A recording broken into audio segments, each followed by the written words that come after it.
na comprendre na nute lolenge na yo na lukaka yo tilelo ngana simbi na nute loboko na yo na lukaka yo ona yango nazo pusana liboso ya kiti na yo ya kufuka mama boko nanga likolo ya motu ya nde motema nanga na bondi yesu koma melodi nanga ye okoma melodi nanga ye yesu koma melodi nanga ye oh polanga yo koma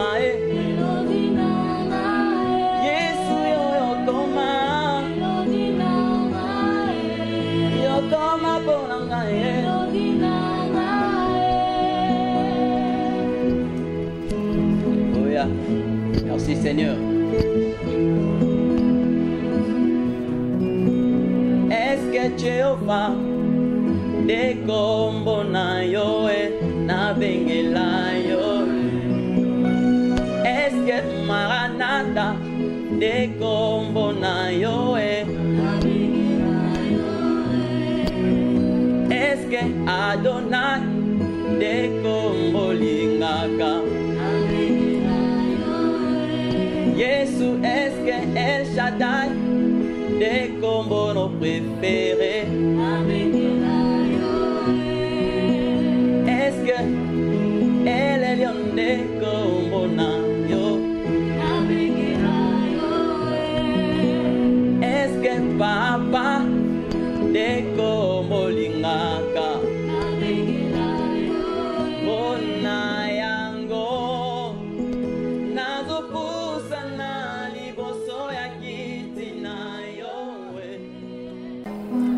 Shalom peuple de Dieu, to kumisi nzambe na grâce oya accordé biso sur dimanche à lelo to partager moi muke le bana nzambe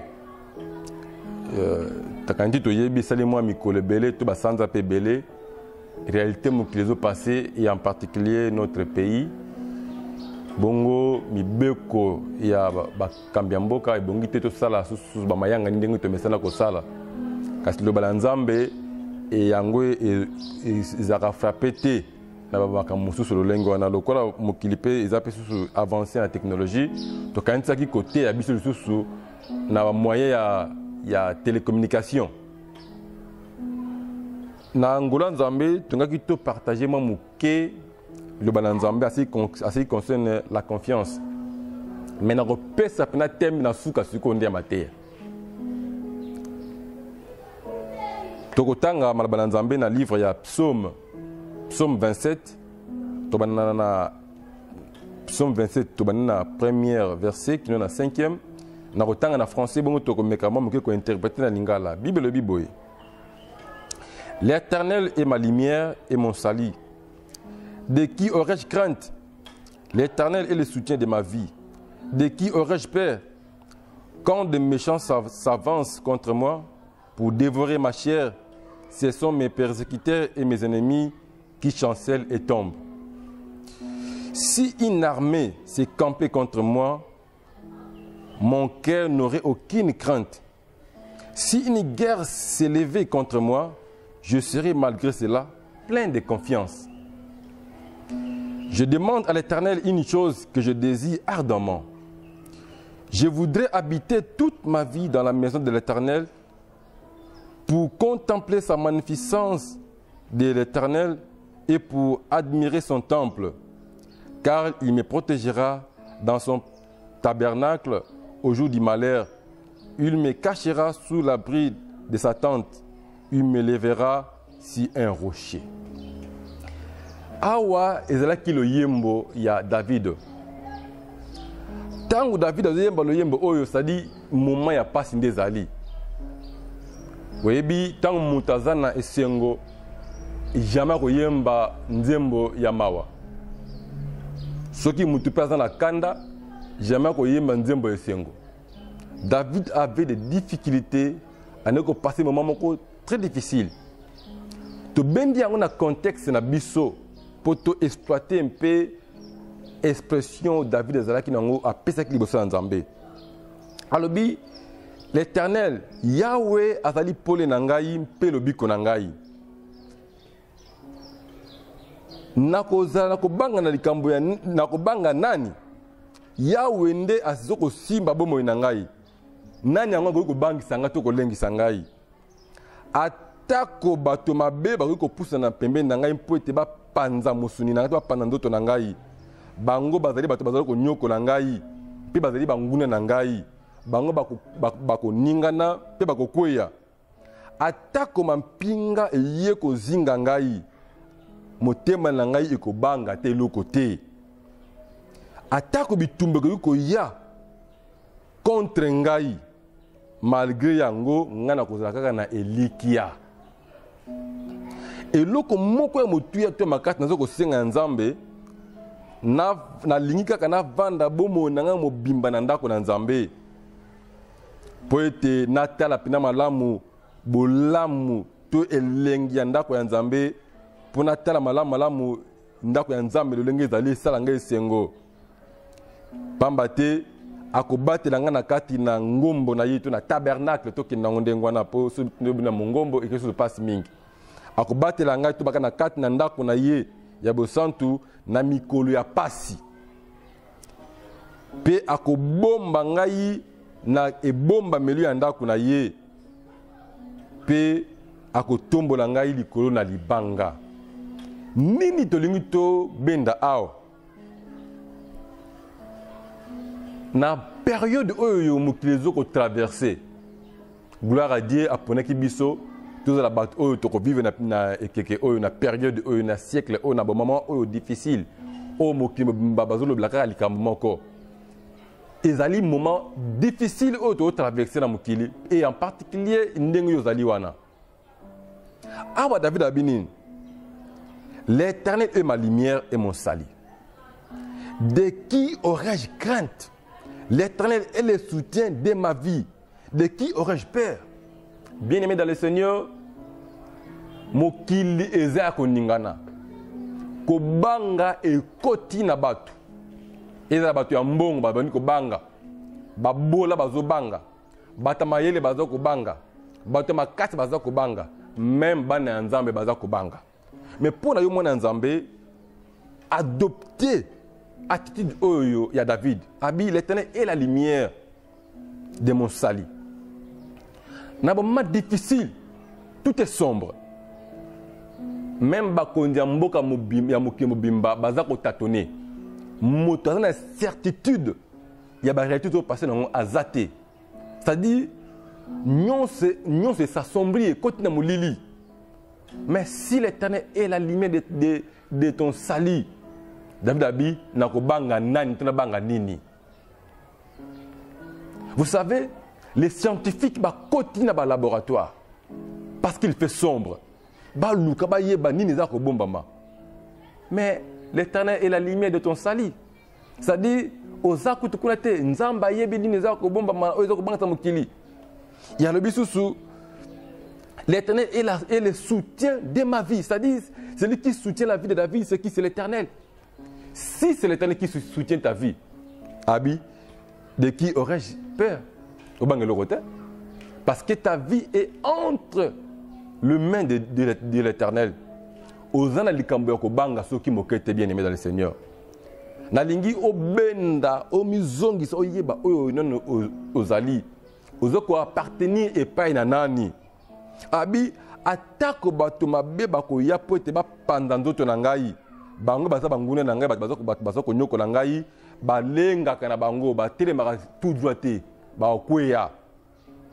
Atako mampinga toki na lopoto po yeba même si une armée s'est campée contre moi, mon cœur n'aurait aucune crainte. Si une guerre s'est levée contre moi, je serai malgré cela plein de confiance. Ce n'est pas facile de dire des choses pareilles. Ce que Yébité appartenait pas à Nanan. David savait qu'il appartenait à l'Éternel. Abi atako mampinga basoda bakoya contre nga po bapanzanga ba dévorer ngai. Atako bitumba koya contre ngai na kozala kaka malgré cela parce que la guerre fait peur. Guerre bangisaka et bangisaka na mutu o ayi nango yimo pazo banga. La guerre c'est ça. Mutu a créé guerre, yé pas bangaka. Mais David a dit malgré cela, malgré ma la guerre, nous avons plein de confiance. C'est ça et c'est ce qu'on a fait. Bien aimé, vous savez, dans la période de Oyo, le monde des médias est comme sous le col From Moussous. Bakotombo la combo maladie. Oh, yo mon nzambe yebike nzambe na yo Bible bi na ba pota na Yesu toujours le but na ba maladie nyonso y compris o etanga mi kombo siko. Je ne vais même pas citer ces noms parce que pour ngai ce n'est que rien kombo ya pamba. Même ba maladie que ya sima parce que o ezaka comme sous pe que ya. Nous avons appris, vous avez aussi appris dans les réseaux sociaux que c'est une sorte de guerre. Mais Bible bi malgré bitumba ko ya contre ngai je serai maintenant kozaka na confiance. C'est-à-dire David placer sa confiance et pas un nzambe o yayebi. Bien aimé, voici maintenant notre thème. À qui mets-tu ta confiance? Na période oyo batamaye le bati confiance na maele na bango.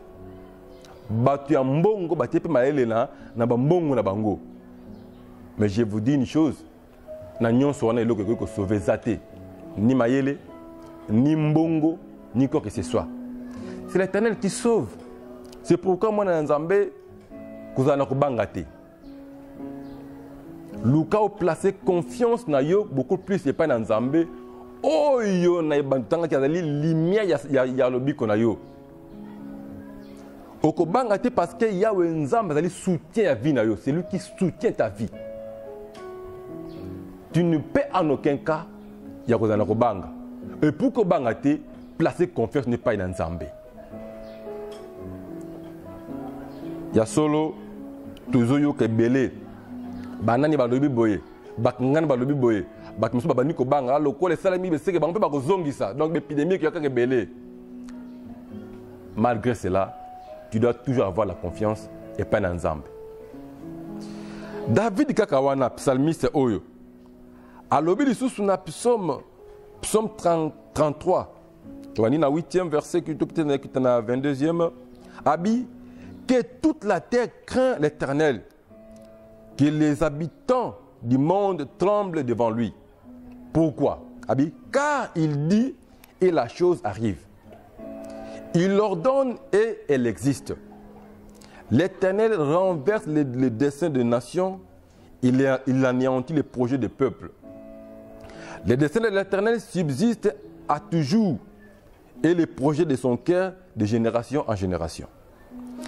Heureuse la nation dont l'Éternel est le Dieu. Heureux le peuple qu'il choisit pour son héritage. L'Éternel regarde du haut des cieux, il voit tous les fils de l'homme. Du lieu de sa demeure, il observe tous les habitants de la terre. Lui qui forme le cœur à tous, qui est attentif à toutes leurs actions. Ce n'est pas une grande armée qui sauve le roi. Ce n'est pas une grande force qui délivre le héros. Le cheval est puissant pour assurer le salut. Le cheval est impuissant pour assurer le salut. Et toute sa vigueur ne donne pas la délivrance. Voici l'aide de l'Éternel est sur ceux qui le craignent, sur ceux qui espèrent en sa bonté, afin d'arracher leur âme à la mort et de le faire vivre au milieu de la famine.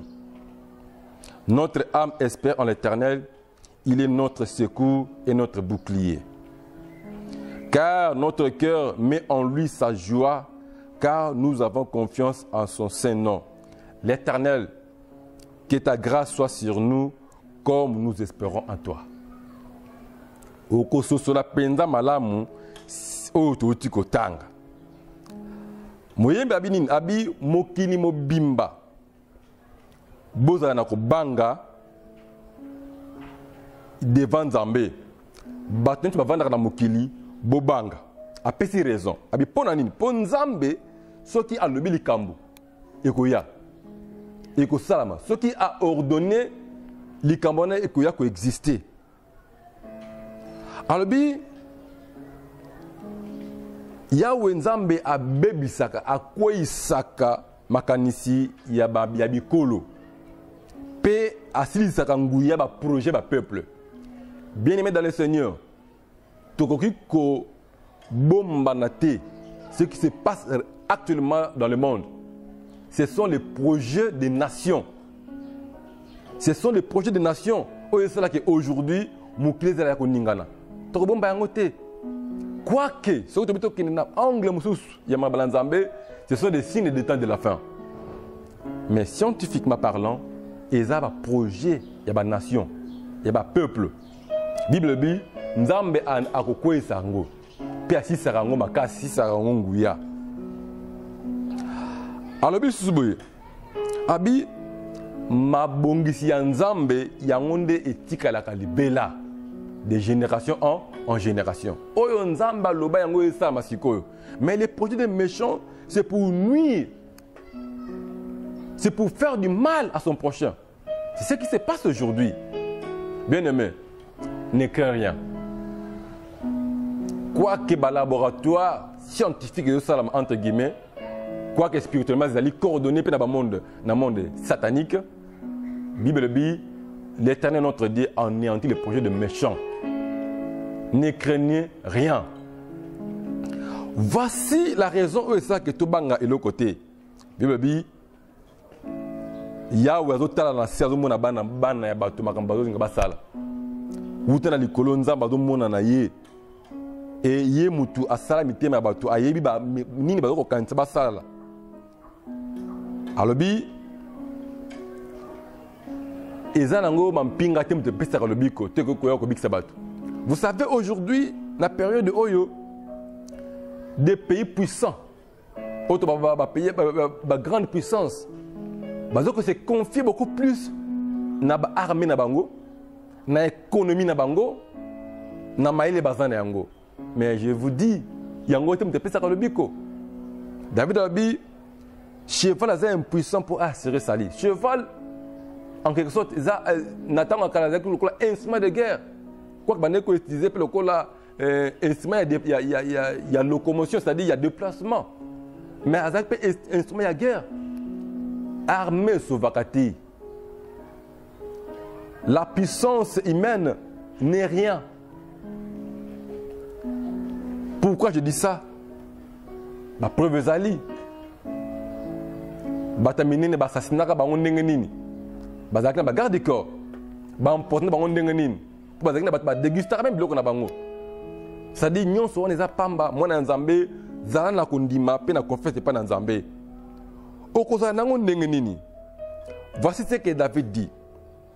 Voici l'aide de l'Éternel est sur ceux qui le craignent, sur ceux qui espèrent en sa bonté. Tala ba raison o ezoko tinda biso to tia elike pa nzambe. Pona nini? Miso ya nzambe zo tala mukili. Ezoko parcourir mukili. Mais attention les amis. Na bato bazoko espérer pa ina na ye. Afin d'arracher leur âme à la mort et de le faire vivre au milieu de la famine. Nos âmes actuellement na mukili. Ils ont livré na kufa. Cette pandémie, ils ont été pour na eya repéter battu maye le tonzunzu te. C'est pour nous tuer. Pour battu ba kufa. Or, David Alobi, il lit sur Nzambe et tel battu oh bazoko tie liké par na ye. Pour na ni na bi pour na alongo na bango abiki sabang milima na bango na kufa. Alors, yozo tia liké ne pas nanan. Si tu espères en l'Éternel, ah, son œil te voit. Pourquoi? Pour t'arracher na kufa. Mais ce que tu espérer na batu mususu, c'est le contraire. C'est le contraire. Parce que lui son nzambe zo tala batu na mokili. Totanga na likolo kuna azomona ba méchant, ba nation, ba projet ba zo sala akwa anéantir yango. Mais à ceux qui ont été, à ceux qui ont espéré, pas une pour habiter qui sabango. Mais maintenant, dans le moment où tu espères en qui? Bien à qui? Pendant que les autres, ils se fient dans le laboratoire, maintenant toi, tu n'espères pas dans. Si tu n'espères pas à l'éternel, ton âme sera livrée à la mort. C'est clair, comme dit la Bible. Mais si tu espères en l'éternel, ton âme sera arrachée de la mort.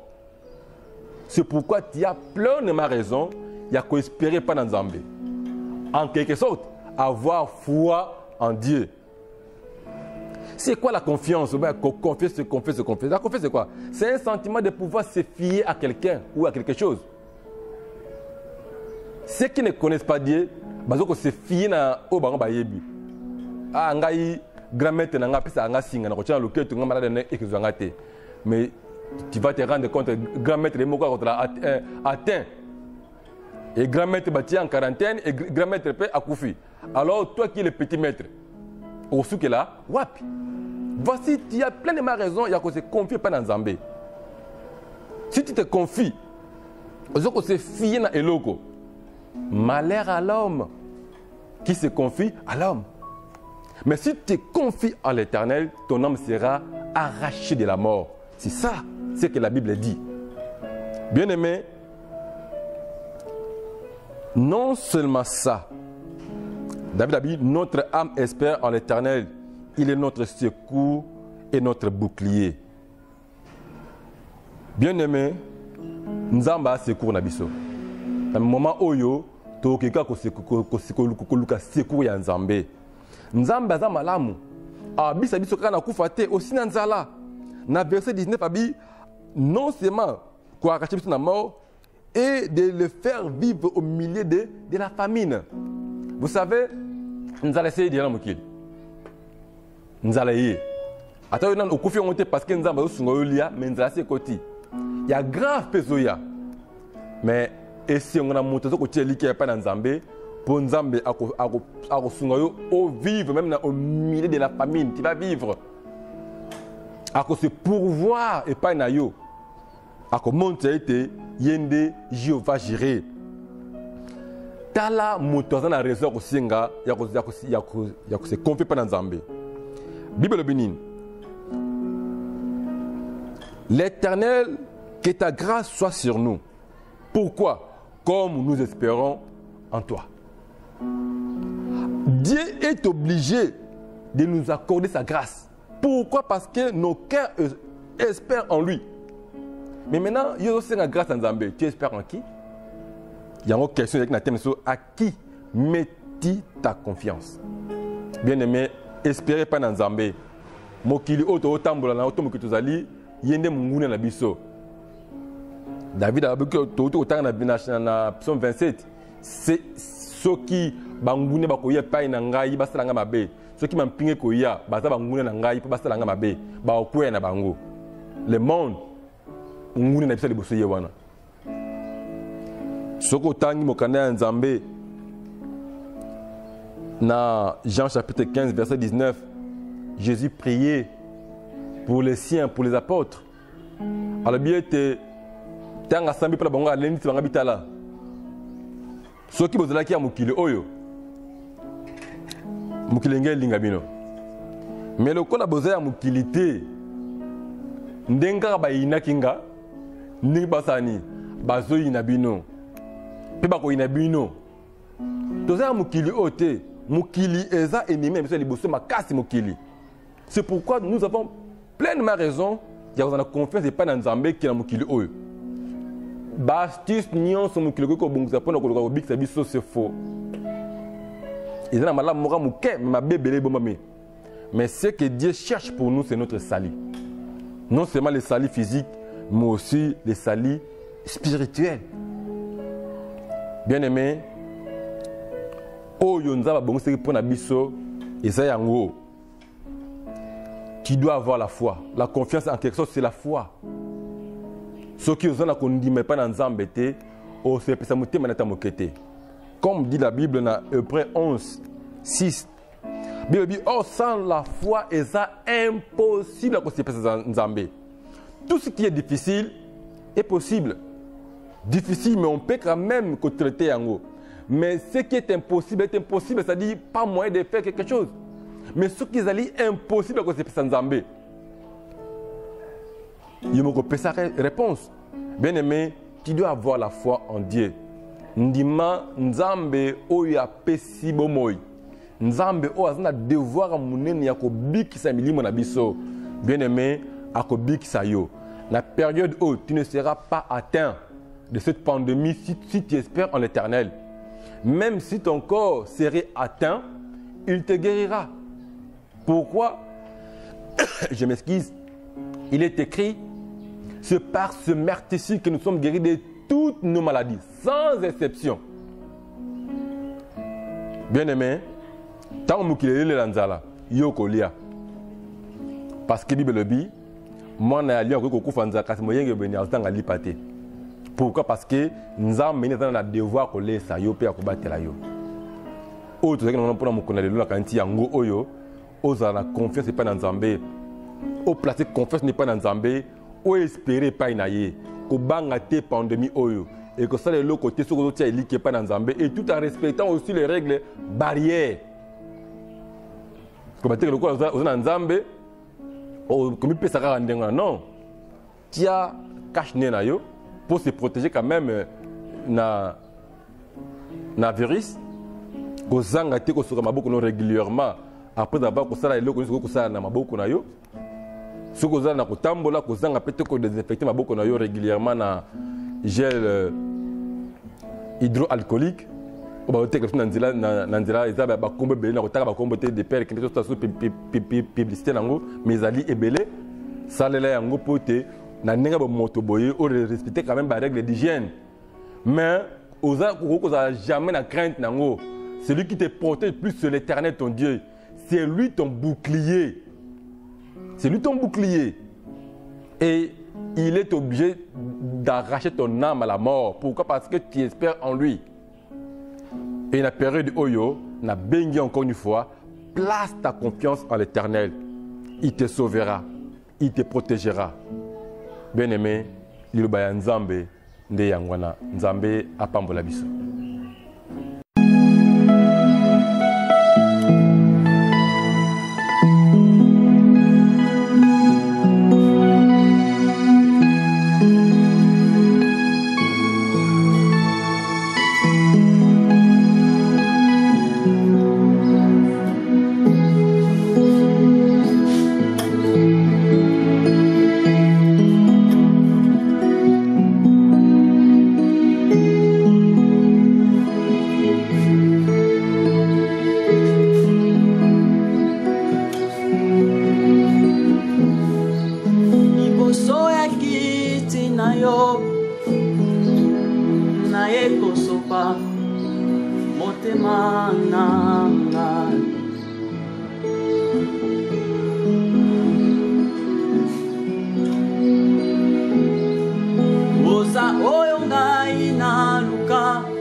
Lelo na monio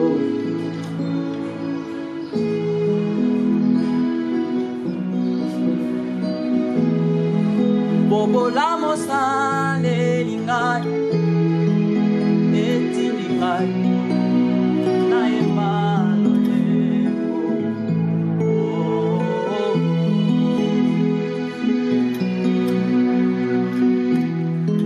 Liboso ya kiti nayo Na eko sopa Motema nanga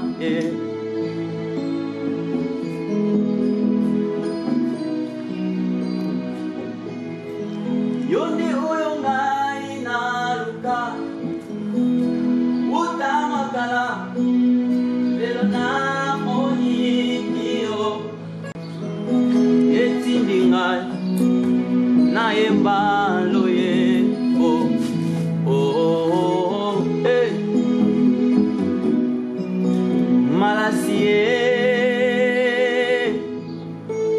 Malasinanga yangoyo